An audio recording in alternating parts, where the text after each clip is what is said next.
is what it is. Are we ready? We don't have to be ready for another 5 minutes. Okay, sorry to be late. I have 5 minutes. Just Did you get to the thing Friday night? Did you hear about her talk? No. She made an act into telling us about her 3 children for about 10 minutes. It was quite interesting. It was quite a monologue. And Judge Judy.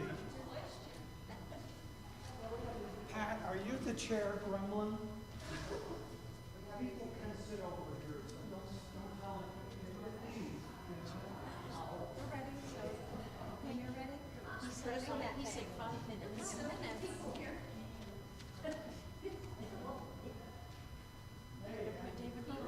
Is the guy who's president here? Pardon me? Is the president here? I don't think he's back yet. Oh, okay. Well, I have this. I'll just wait till he's back, so I can go over everything. So I'm just gonna do a bunch of 89 services and then ready. Oh, check. Yeah. I think that someone else can already also. Yeah, but I think he'll be back next week. Okay, great. If you know someone else is too, basically, I have to do a meeting, I love my shirt. Immediately,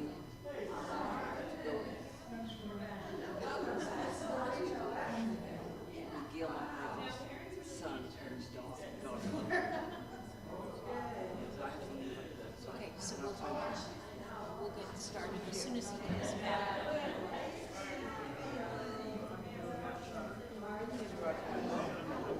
So I lived in Woodstock.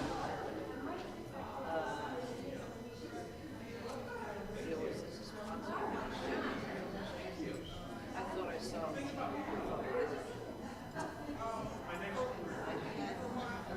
I love dreams when I'm talking to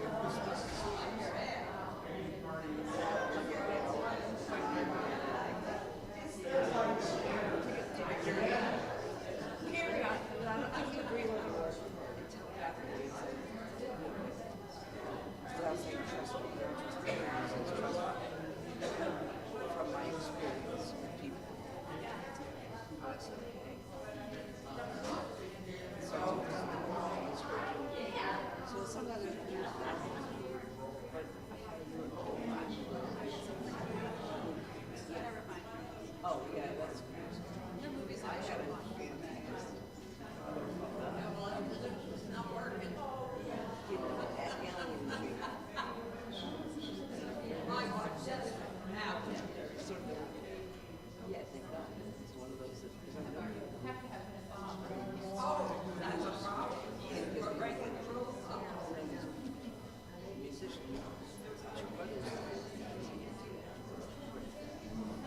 All right. Ring me now.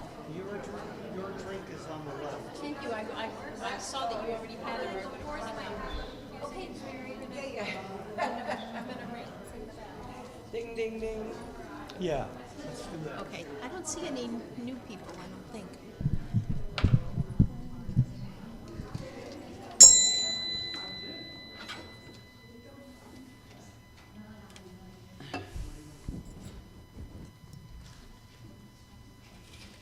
Good morning. Good morning. We have a cheerful group this morning. Welcome to the Treasure Coast Unitarian Universalist Congregation in Stuart, Florida.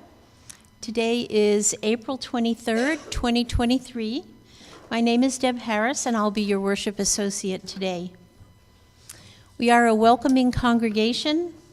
We welcome people of all gender identities, ethnicities, ages, and backgrounds. It's wonderful to see all our vaccinated members in the sanctuary, especially with COVID on the rise once again. We are on YouTube also, so good morning to those joining us by YouTube. To be put on the email list, just in case you're not on it, or to find out more information about us, please go to our website at tcuuc.org.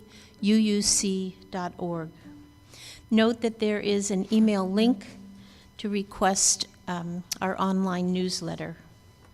And now just a reminder to silence your cell phones if you haven't done so already. I see some familiar faces that haven't been here for a while, but do we have any visitors? Any visitors? Well, we always welcome visitors to come up and introduce themselves. In terms of announcements, please see the printed order of service and the newsletter for more details. Lots of good things coming up.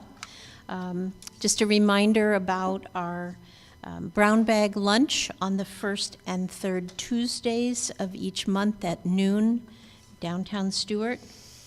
And also, one other announcement, this Tuesday at 4 p.m., hors d'oeuvres and the movie The Gods Will Be Crazy. I think I saw that about 30, 40 years ago, and it's a charming movie.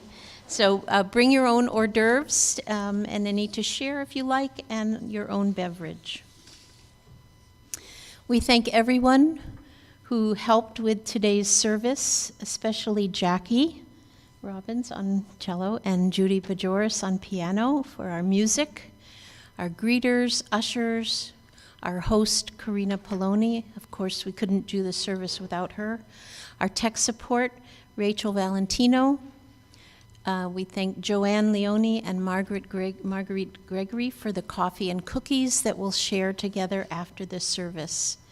And we're, of course, happy to have the Reverend Bob MacDonald in the pulpit today. And now we'll enjoy our prelude.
Our chalice lighting words this morning are entitled New Light by Charles Howe. We light this chalice to affirm that new light is ever waiting to break through to enlighten our ways, that new truth is ever waiting to break through to illume our minds, and that new love is ever waiting to break through to warm our hearts. May we be open to this light and to the rich possibilities that it brings us. Today's opening words come from an essay by Anna Quinlan. Some of you may know her novels. She's also a journalist, and she published this little volume called A Short Guide to a Happy Life. I'm going to do it a disservice by quoting only a few portions from it, but I hope you'll find the pieces inspiring, because I did. She writes, I can't talk about the economy or the universe or academe, as academicians like to call where they work when they're feeling grand. I'm a novelist. My work is human nature. Real life is really all I know. Don't ever confuse the two, your life and your work. That's what I have to say. The second is only part of the first. Don't ever forget what a friend once wrote to Senator Paul Tsongas when the senator had decided not to run for re-election because he'd been diagnosed with cancer. No man ever said on his deathbed, I wish I'd spent more time in the office. Don't ever forget the words on a postcard that my father sent me last year. If you win the rat race, you're still a rat. You are the only person alive who has sole custody of your life, your particular life, your entire life, not just your life at a desk, or your life on the bus, or in the car, or at the computer, not just the life of your mind, but the life of your heart, not just your bank account, but your soul. People don't talk about the soul very much anymore. It's so much easier to write a resume than to craft a spirit. But a resume is a cold comfort on a winter night when you're sad or broke or lonely, or when you've gotten back the chest x-ray and it doesn't look so good. So I suppose the best piece of advice I could give anyone is pretty simple. Get a life. A real life. Not the manic pursuit of the next promotion, the bigger paycheck, the larger house. Do you think you'd care so much about those things if you developed an aneurysm one afternoon or found a lump in your breast in the shower? Get a life in which you notice the smell of salt water pushing itself on a breeze over the dunes, a life in which you stop and watch how a red-tailed hawk circles over a pond and a stand of pines. Get a life in which you pay attention to the baby as she scowls with concentration when she tries to pick up a Cheerio with her thumb and first finger. Turn off your cell phone. Turn off your regular phone, for that matter, if you still have one. Keep still. Be present. Get a life in which you are not alone. Find people you love who love you. And remember that love is not leisure. It is work. Each time I look at my diploma, I remember that I'm still a student, still learning every day how to be human. Send an email. Write a letter. Kiss your mother. Hug your dad. Get a life in which you are generous. Look around at the azaleas making fuchsia starbursts in spring. Look at a full moon hanging silver in the black sky on a cold night, and realize that life is glorious and that you have no business taking it for granted. Care so deeply about its goodness that you want to spread it around. Take the money you would have spent on beers in a bar and give it to charity. Work in a soup kitchen, tutor a 7th grader. All of us want to do well, but if we do not do good, too, then we will never do well. then doing well will never be enough. And now we will stand as willing and able for our first hymn, number 94. The words will be on the screen.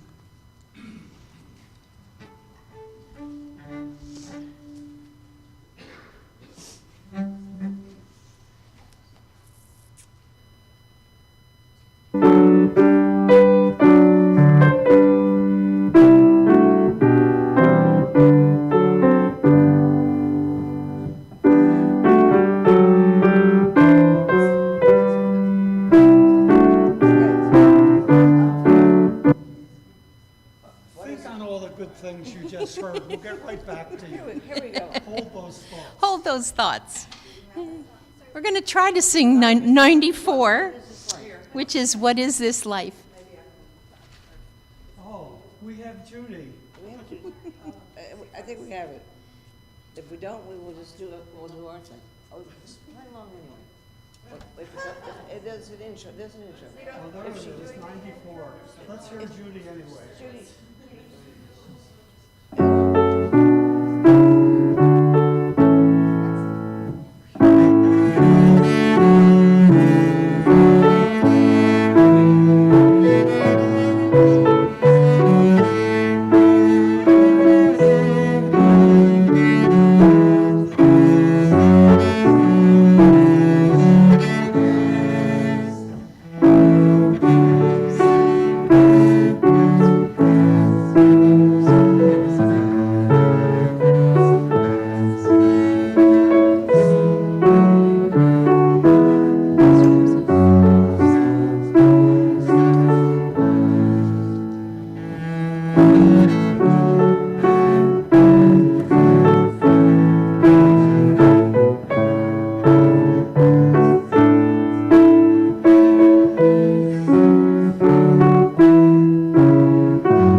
And now, let us recite our affirmation, speaking the first verse and singing the second.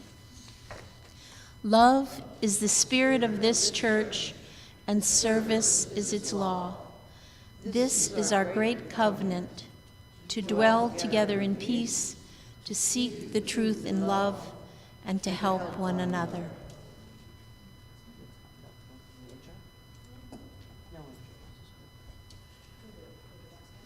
Top.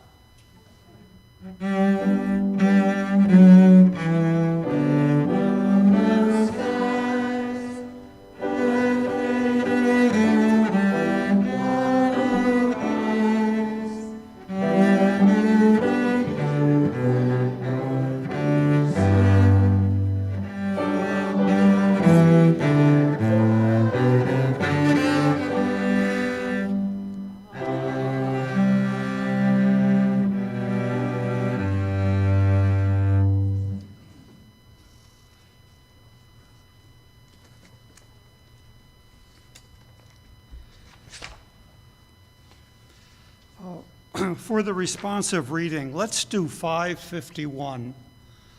551, in light of Earth Day yesterday. This is entitled Earth Teach Me by the Ute Indians. Where are the Ute Indians? Does anybody know? Out west. That's a very good answer. Can anybody be more specific?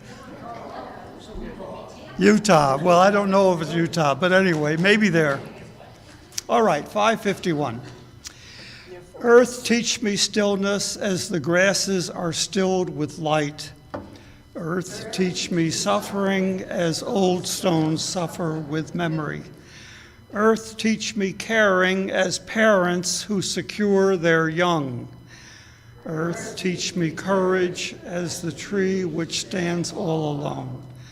Earth, teach me limitation as the ant which crawls on the ground. Earth, teach me freedom as the eagle which soars in the sky. Earth, teach me resignation as the leaves which die in the fall. Earth, teach me regeneration as the seed which rises in the spring. Earth, teach me to forget myself as melted snow forgets its life. Earth, teach me to remember kindness as dry fields weep with rain. Wherever they are, we thank them. And now, matters of joy or sorrow, we ask you to share yours and that they be personal and that they be brief. First, we'll look for our Pam report. You're going to move the stones. Where is Marguerite? She's going to give us a report on how Pam Corbin's doing. Good morning, I'm Marguerite. I went to visit Pam yesterday because she had an incident at the beginning of the week or last weekend where she hurt herself and she doesn't know what it is. It's a hip, whether it's sciatica or something else, who knows. She was treated in the ER because she had incredible nausea. And she's put on pills and what have you, oxycodone among those. And she went for an MRI on Wednesday, but she cannot get the results till tomorrow. So she's standing on pins and needles, walking a little bit around the house. Doesn't want to do much because she doesn't know what she has. Will it get worse, whatever? So she would like us to give her a call because she's rather lonely. And she would have liked to come, but she said, no, wiser is if I just rest today and wait for the results. So please keep her in your thoughts and give her a phone call, and let's hope for the best. Sure. I keep telling her she's one of our younger ones.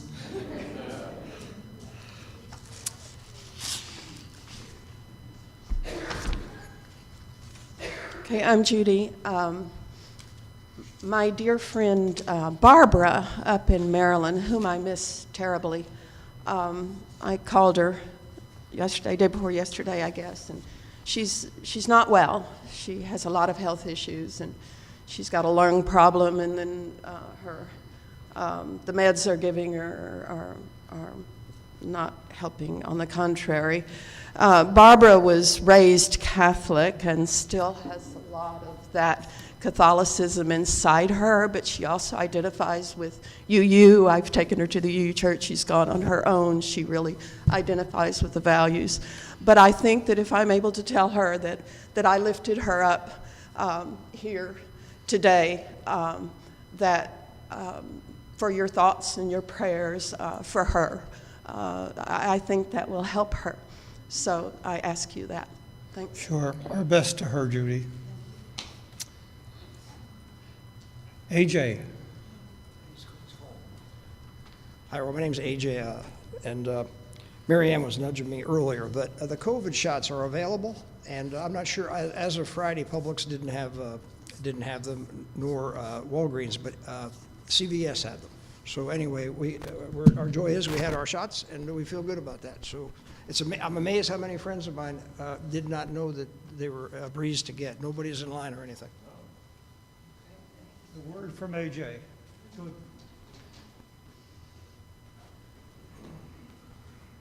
Hey, Suzanne. Hi, how are you, Bob?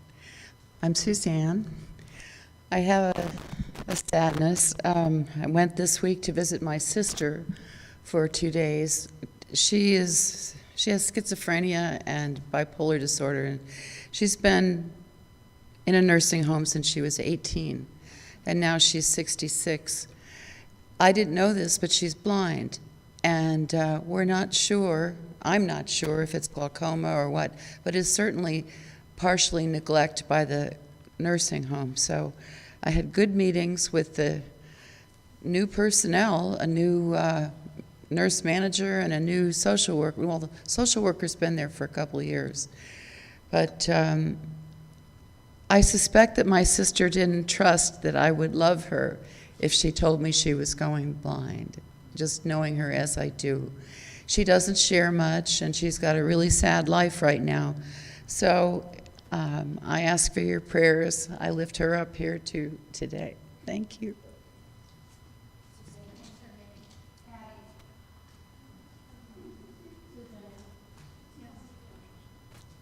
Our topic next week is mental health and its problems all over.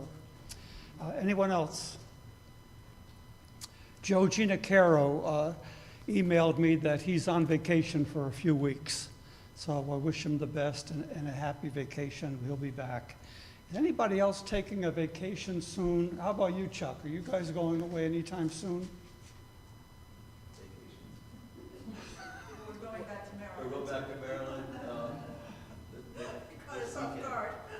No vacations. So we're enjoying this as our last Sunday with you, so. Well, I thought that might be the Look case. forward to after today. We're glad you spend the time with us. You do, and we'd love to lure you into full-time Florida. And Ken, you go back in a couple weeks, right? Back north? 2 or 3, yes. Yeah. John? And I'm leaving for Ireland and Scotland and London for a couple of weeks on Thursday. Go safely. Anyone else? Did you move one for? Yeah, Ken and John. Okay. For people. I'm going to Boston. For how long, Carolyn? Just for a few days. Oh, okay. My nephew's wedding. Ah, okay, good. Anyone else? Well, we always move one for people that we worry about and care about and don't say out loud. There are always a number of them. My meditation is one you've heard before and you'll hear again. It's Walt Whitman's Song of the Open Road. Afoot and light-hearted, I take to the open road, healthy, free, the world before me.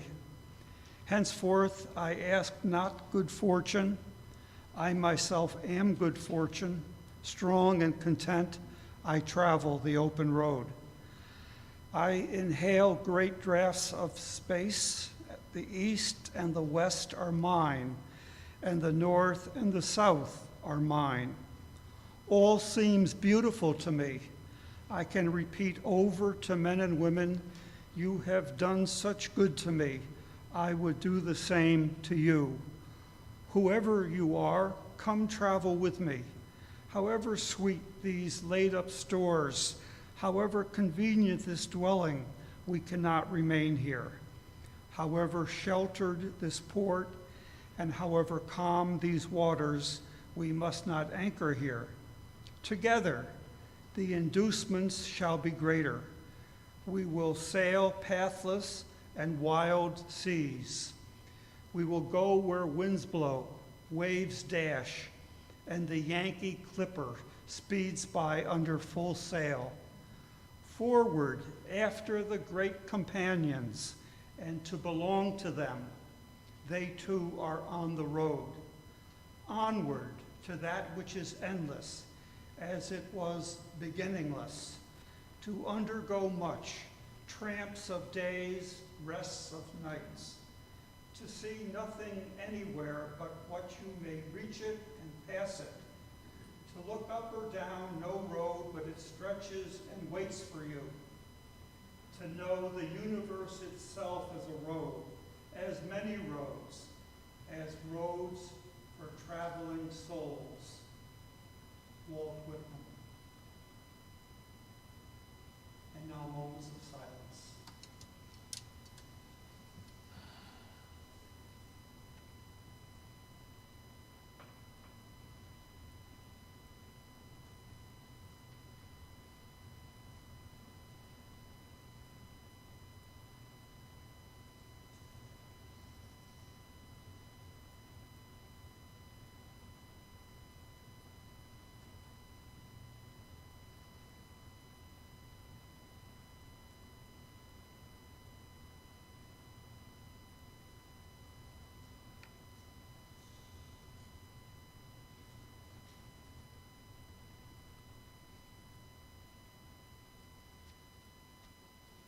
Spirit of life. We hum a verse, we sing a verse, we remain seated, 123.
This is our offering time. We invite yours. We hope you experience generosity here, and we certainly need to experience yours.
The choral video is one I think we've had before, but it really applies to the second half of my sermon, so we'll listen to it again.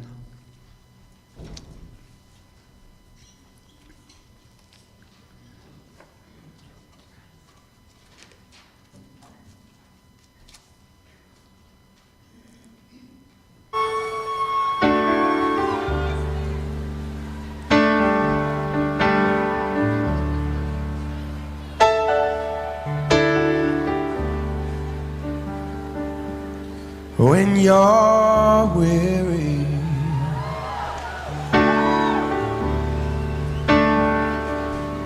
and feeling small, when tears are in your eyes, I will dry them all. I'm on your side.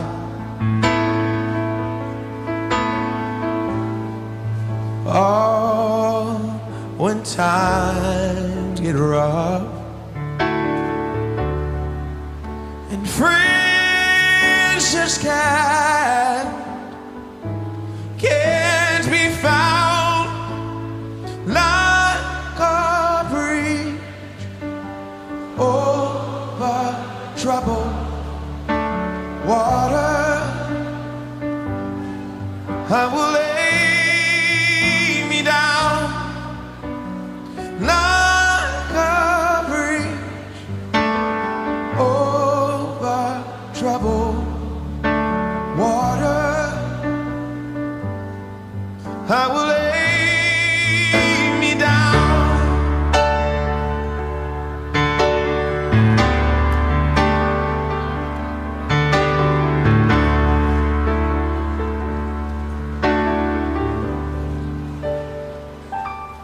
When you're down and out, when you're on the street, when evening falls so hard, I will comfort you. I'll take your part.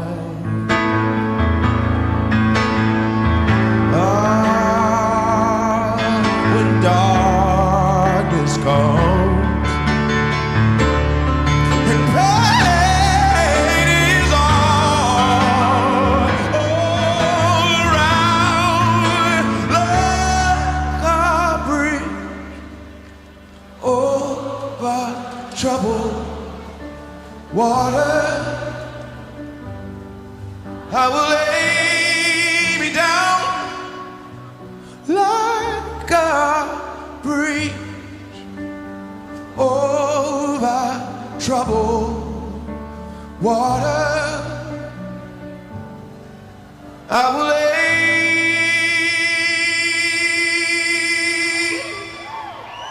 me down.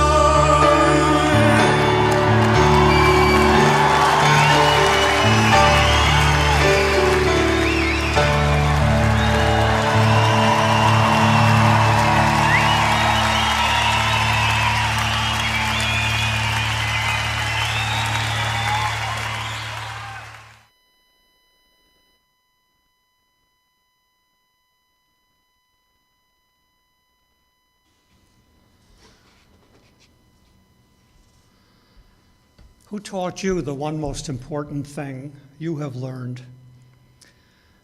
Who taught you that religion was more about questions than answers? And you can spend your life, at least the thinking part, reworking and fine-tuning the questions. It seemed like the answers were what church was about. It started with catechism and memorization. I started going to church and Sunday school in 8th grade, and that was time for confirmation. Confirmation meant you are confirming what your parents said at your baptism. I hadn't been baptized, so that had to happen first. For confirmation, we had to memorize the Apostles' Creed. No problem. Saying what it meant? Problem. Fortunately, no one asked. I've always thought it was good to have some inspirational lines in close storage, memorized. So memorization had value, but it wasn't what religion was about. The Hebrew Psalter has a wealth in addition to, yea, though I walk through the valley of the shadow of death, I will fear no evil. One of the things I got from the founder of Methodism, whom I don't quote often, was, you say some belief things not because you get them, but because you would like to. Like from Psalm 30, fear may tarry for the night, but joy comes in the morning. Or I lift up my eyes to the hills from whence cometh my help. I used to tell my confirmation classes they could pick any psalm and memorize it. I did that until one darling found Psalm 117. I was sure you would want to hear these two verses. Psalm 117. Praise the Lord, all you nations. Extol him, all you peoples. For great is his steadfast love toward us, and the faithfulness of the Lord endures forever. Praise the Lord. From that time on, I picked the Psalms and gave them a choice of the ones I picked. It's not always clear what the point of religious memorization is. I think it's bread for the journey. I need it, even if it's only crumbs at times. In one of my Connecticut churches, 2 dedicated Sunday school teachers for decades had little children, I think 7 or 8, memorize the books of the Bible. You know, Hebrew and Scripture, Christian Scripture, Genesis to Revelation, Genesis, Exodus, Leviticus, Numbers, Deuteronomy, and then about 60 more to Revelation. At the moving up ceremony at the end of each year, the parents delighted in hearing their young go from Genesis to Revelation. Not all memorization deserves storage. So religion starts differently for all of us, and it certainly ends up differently. Who pointed you in what became or is becoming the right direction for you? Where did you get guidance when you really needed it? Judy Bajoris had us sing a chorus at the talent show that expressed this age-old quest pretty well. From Iris Dements, Let the Mystery Be. Everybody's wondering what and where they all came from. Everybody's worrying about where they're going to go when the whole thing's done. No one knows for certain, so it's all the same to me. I think I'll just let the mystery be. Thank you, Judy and Iris. In my early years, I got a lot of help and didn't know it was going to be the help it was. In the 60s, the Methodist denomination, incidentally, in the several UU congregations I've spoken to, a number of people have confessed on the way out that they were recovering Methodists. I thought of you immediately, Pat. That denomination put out an adult study curriculum called Man's Search for a Meaningful Faith. Well, you know, it was the 60s, Man's Search. It was my first book discussion group.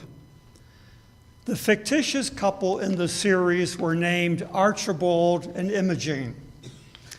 And they struggled to keep what was positive in the traditional religion they grew up in. And building on that, not discarding it, but not entirely swallowing it either, building on it to find their own spiritual fit in life. It seemed a novel and, to me, exciting prospect. Religion was not all repeating. All faiths have hand-me-down things you say together. We have our affirmation. That's where we begin, hopefully not where we land. I forget where Archibald and Imogene landed, but Bob is still searching for a meaningful faith. About the same time in seminary, I was reading Viktor Frankl's Man's Search for Meaning. His own search kept Frankl alive in the concentration camp. He developed a school of thought and practice, logotherapy. I think he discovered and wrote, if you can connect the meaning of your life to a larger meaning, you can hold on to sanity and wholeness even in the grimmest conditions, like the concentration camp. He wrote, to live is to suffer. To survive is to find meaning in suffering. Now, I can't help this parenthesis. If you saw CNN's Wolf Blitzer's guided tour of the Holocaust Museum in D.C., his late father, David, now deceased, but a Holocaust survivor himself, Blitzer born right after the war. To hear the father's taped message about why we must not forget, and if we do, how it could happen again. You know, I've gone through Auschwitz, probably some of you have, and it's numbing. And at some time you might think you've seen that enough. But when this guy, Wolf Blitzer's father, tells you, reminds you, anti-Semitism is on the rise across the world and throughout the U.S., and linked to groups using the words white and Christian and nationalist. Yes, we've got to keep remembering and calling out groups that use those words, and calling out political leaders who are silent about such use. Well, we've got to do more than remember. In 1982, I got a job at a fairly prestigious church in a village on the North Shore of Long Island. It had a staff and a reputation, and turned out to be where I would stay the longest and the happiest, until I got here, of course. Last September, my daughters talked me into a nostalgia weekend at their annual town street fair. Lori didn't go for fear of COVID, but I brought it back and shared it with her. 2 mild cases. At the time I went there in '82, career legend had it, if you didn't land a good assignment by the time you were 40, well, you really weren't making it in your chosen career. I just made it. I heard about the importance of gene labels at home with words like, "Dad, you can wear Walmart jeans, but we go to school with higher labels." So my higher calling needed a higher income. The genes dictated. Early in my time there, church leaders urged me to go visit a prominent family who had joined and quit many years ago. He was known to be wealthy and absent. They thought I might have some new broom magic. I put off calling on him as long as I could because I knew something about church and habit. And when I could put it off no longer, he played too busy. The day of the friendly new minister calling to get to know my flock arrived. Quite an estate. An elegant older woman answers the door and tells me, "Mister will see you in his office," and deposits me in a plush chair next to an impressive desk where he is on the phone. He keeps gesturing that he's almost done, raising what I call the Columbo finger. Anyhow, when he hangs up, he swivels toward me and asks, "Tell me, young man, how long have you been here?"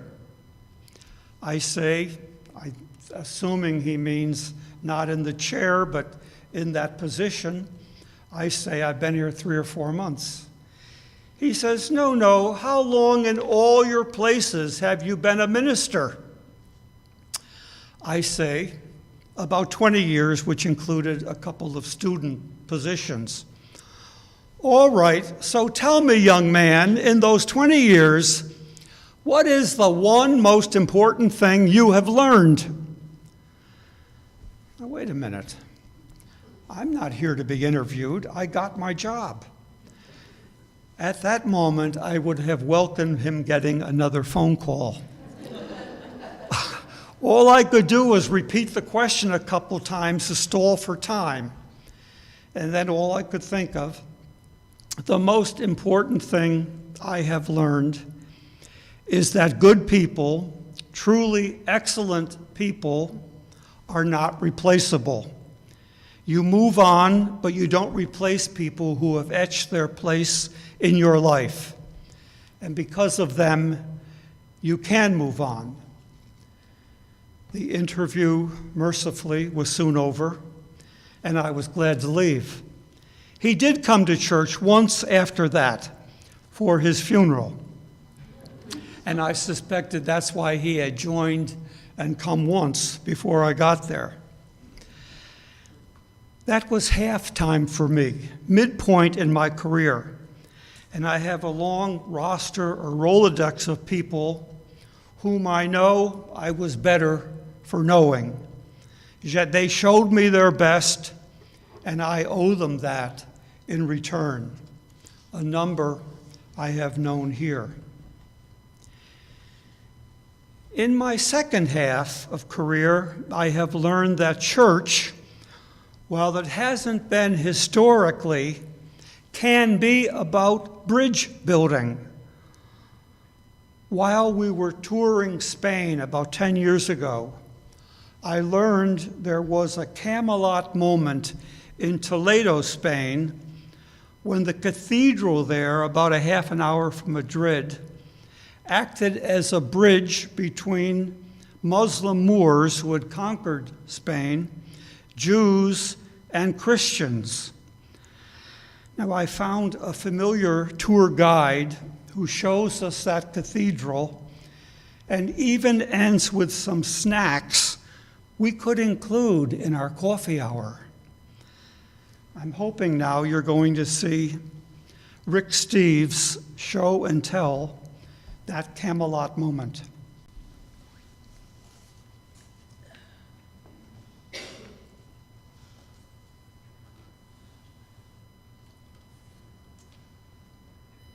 Best attractions come without signs.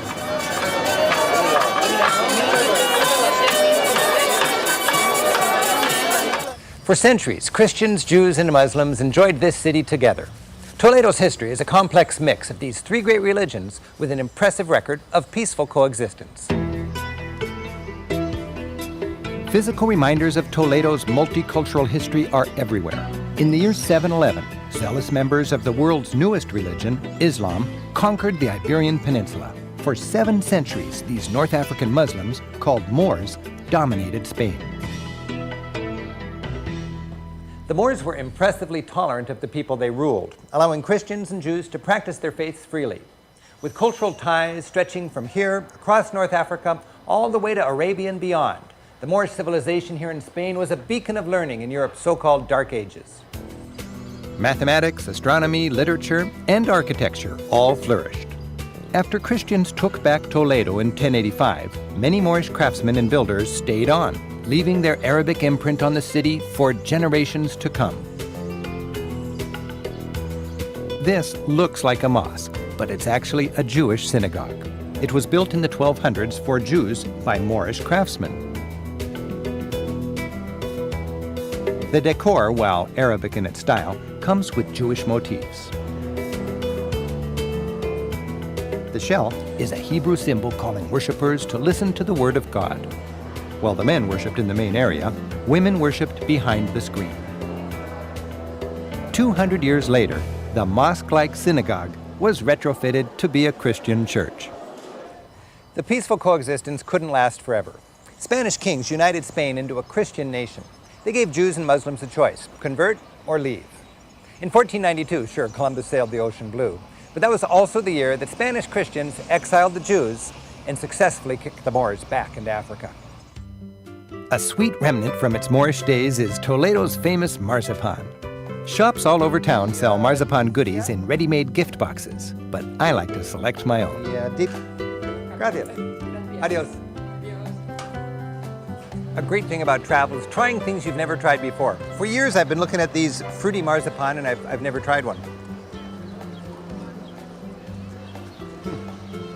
It's actually good, but I'm going to stick with the purest. This is the Sin Relleno.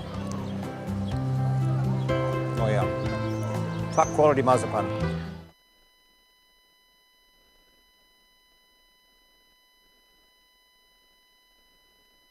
What happened in 1492, don't they? But what's sadly, something about Columbus, I think, wasn't that 1492? But what sadly happened in 1492 was that Jews were kicked out of Spain. Yeah, Jews were kicked out. Was it Muslims also? Moors, and yeah. That's a sad history. But for a moment, they cooperated, and would that could happen more. And I want to show you another experience of bridging religions, if we can get those pictures up. Here we are. That's on your left. That's Majed Metwali, the head, the imam of the Stewart Mosque. And on your, let's see, your right. No, that would be your left. Forget it. Jeff Goldwasser, the former rabbi. We had a moment called Bridge to Understanding, where the three of us met with as many of our people as would gather with us, a few Jews, quite a number of Muslims, and quite a few of us. And we ate together. Let's see that table if we can.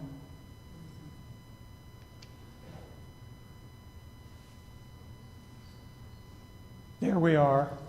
You see Marcy, and that's Mary Myers, one of our late saints here. We're eating falafels. Falafels were made by the Muslim owner of Planet Ozone. And he came up here and worked his wonders with his portable kitchen.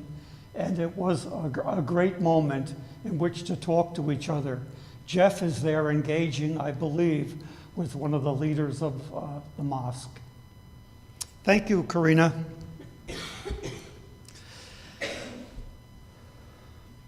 So the one more important thing I have learned is that bringing people together, hoping for a little more mutual respect and communication and understanding, and a little less fear and presumption of total otherness, well, those are efforts you use are well suited to explore. Now, Jeff, the rabbi, was able to get only a few of his people to meet with us and with Muslims. But one couple from his temple, I remember, kept saying, we've got to sit down and eat together. If people eat together, they bond. Well, we tried that in the park, and it happened once or twice. We know the harm done by people who don't need to listen or to learn.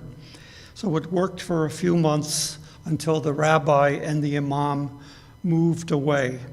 It also happened for a day in August 2016 when Democrats and Republicans met here in the other room, asked each other questions, and listened to each other, at least looked as if they were listening. We are seeing what happens when fear and guns act out against innocence. And what we are seeing, can it continue? We say it can't, but something has to happen to change that. In our time of toxic polarization, we may yet find bridges work better than walls. We can let the mystery be. We can also probe what more we can do and be in our time here. The closing hymn, again with Earth Day in mind, is number 21. Let's stand as willing and able.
seated.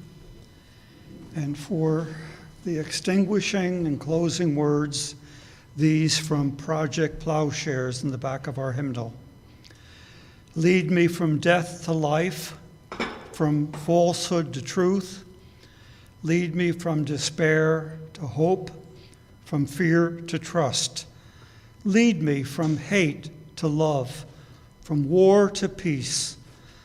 Let peace fill our hearts, our world, our universe.